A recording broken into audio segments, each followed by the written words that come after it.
السلام علیکم ورحمۃ اللہ وبرکاتہ نحمده ونصلی علی رسولہ الکریم اما بعد فاعوذ باللہ السمیع العلیم من الشیطان الرجیم ربی اشرح لی صدری ویسر لی امری واحلل عقدۃ من لسانی یفقہوا قولی۔ آج کے سبق کا آغاز ہم سورۃ النساء کی آیت نمبر 66 سے کرتے ہیں۔ اعوذ باللہ من الشیطان الرجیم، بسم اللہ الرحمن الرحیم۔ ولو انا، اور اگرچہ ہم کتبنا لکھ دیتے، علیہم ان پر، ان اقتلوا کہ قتل کرو تم، انفسکم اپنے آپ کو، او اخرجوا یا نکل جاؤ، من دیارکم اپنے گھروں سے، ما فعلوہ وہ یہ نہ کرتے، الا سوائے، قلیل چند ایک، منہم ان میں سے، ولو انہم اور اگر یہ لوگ، فعلوا کرتے، ما یوعظون جو نصیحت کی جاتی ہے، بھی اس کی، لکانا البتہ ہوتا، خیر لہم بہتر ان کے لیے، واشد اور زیادہ، تثبیتا ثابت رکھنے والا۔ اور اگر ہم واقعی ان پر فرض کر دیتے کہ اپنے آپ کو قتل کرو یا اپنے گھروں سے نکل جاؤ تو وہ ایسا نہ کرتے، مگر ان میں سے تھوڑے، اور اگر وہ واقعی اس پر عمل کرتے جو انہیں نصیحت کی جاتی ہے تو یہ ان کے لیے بہتر اور زیادہ ثابت قدم رکھنے والا ہوتا۔ ان آیات کا تعلق بھی منافقین سے ہے، ان میں انہیں اخلاص اور ترک نفاق کی ترغیب دی گئی ہے۔ یعنی چاہیے تو یہ ہے کہ اللہ تعالیٰ کا حکم ماننے میں جان دینے سے بھی دریغ نہ کیا جائے، مگر یہ ایسے ہیں کہ اگر کہیں ان کو اللہ تعالیٰ اپنی جانیں ہلاک کر ڈالنے یا اپنے گھر چھوڑ دینے کا حکم دے دیتا تو یہ اسے کب بجا لانے والے تھے۔ جو حکم ہم نے انہیں دیے ہیں وہ نہایت آسان اور محض ان کی خیر خواہی کے لیے ہیں۔ نصیحت ماننے اور ان احکام پر چلے، نفاق جاتا رہے گا، ایمان کامل نصیب ہوگا، اسی کو غنیمت سمجھے۔ ابن عاشور فرماتے ہیں کہ میرے خیال میں یہ تمہید ہے جہاد کے ان احکام کی جو ساتھ ہی شروع ہو رہے ہیں، یا ایھا الذین آمنوا خذوا حذرکم فانفروا ثبات او انفروا جمیعا۔ اور ان آیات کے ساتھ مناسبت یہ بھی ہے کہ اگر ہم ان پر ہجرت یا قتال یا ان اقتلوا انفسکم او اخرجوا من دیارکم فرض کر دیتے تو بہت کم لوگ اس پر عمل کرتے، لیکن اگر وہ ایسا کرتے تو ان کے لیے بہتر ہوتا اور بے شمار اجر کا باعث ہوتا۔ یعنی یہ بھی تو ایمان کے اعلیٰ مدارج جو اسلام کے کوہان کی چوٹی ہیں ان کا حکم بھی آنے والا ہے۔ وجہ یہ کہ یہ لوگ فیصلے بھی کہیں اور سے کروانا چاہتے ہیں۔ التحریر والتنویر۔ وَإِذًا لَآتَيْنَاهُمْ اور اس صورت میں ہم انہیں دیتے، مِن لَدُنَّا اپنے پاس سے، اجراً اجر، عظیما بڑا عظیم، اور اس وقت ہم یقیناً انہیں اپنے پاس سے بہت بڑا اجر دیتے۔ وَلَہَدَيْنَاهُمْ اور ہم انہیں ہدایت دیتے، صراطا مستقیما سیدھے راستے کی، اور یقیناً ہم انہیں سیدھے راستے پر چلاتے۔ وَمَن یُطِعِ اللَّهَ اور جو کوئی اطاعت کرے گا اللہ تعالیٰ کی، والرسول اور رسول کی، فَأُولَئِکَ تو یہی لوگ ہیں، مع الذین ان لوگوں کے ساتھ، انعم اللہ کہ انعام کیا اللہ تعالیٰ نے، علیہم ان پر، من النبیین انبیاء میں سے، والصدیقین اور صدیقوں میں سے، والشہداء اور شہداء میں سے، والصالحین اور صالحین، وحسن اور اچھے، اولئک یہی لوگ، رفیقا ساتھی ہیں۔ اور جو اللہ اور رسول کی فرما برداری کرے تو یہ ان لوگوں کے ساتھ ہوں گے جن پر اللہ نے انعام کیا، نبیوں اور صدیقوں اور شہداء اور صالحین میں سے، اور یہ لوگ اچھے ساتھی ہیں۔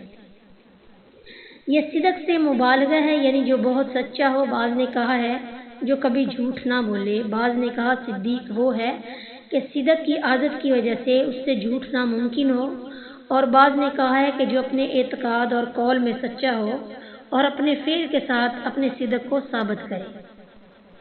استاد محمد عبدہ لکھتے ہیں کہ صدیق صدق سے مبالغے کا صیغہ ہے، یعنی جو جملہ امور دین کی تصدیق کرنے والا ہو اور کبھی کسی معاملے میں خلجان اور شک اس کے دل میں پیدا نہ ہو، یا وہ جو رسول اللہ صلی اللہ علیہ وسلم کی تصدیق میں سبقت کرنے کی وجہ سے دوسروں کے لیے اسوہ بنے۔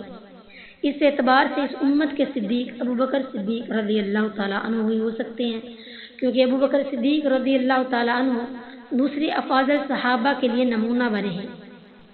حضرت علی رضی اللہ تعالیٰ عنہ بھی اول مسلمانوں میں شمار ہوتے ہیں، مگر چھوٹے بچے ہونے کی وجہ سے دوسروں کے لیے نمونہ نہیں بن سکے۔